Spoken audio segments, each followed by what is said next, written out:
ஹல்லேலூயா ஸ்தோத்திரம். இந்த புதிய நாளை தந்து ஏசப்பா இந்த மாலை நேரம் வரை நம்மளை கண்ணன் மணி போல காத்ததற்காக ஸ்தோத்திரம். இன்றைக்கு ஒரு சில வசனங்கள் எபேசியர் 1வது அதிகாரம் 21வது வசனம்.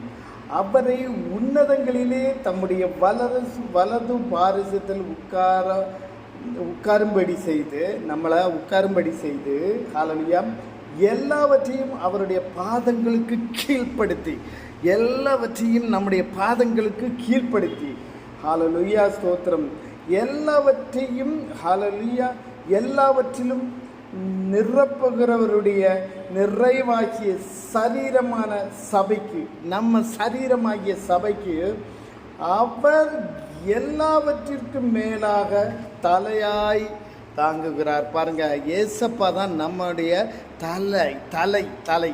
மற்ற அவைங்கள அணுக்கள் எல்லாம் உறுப்புகள் நம்ம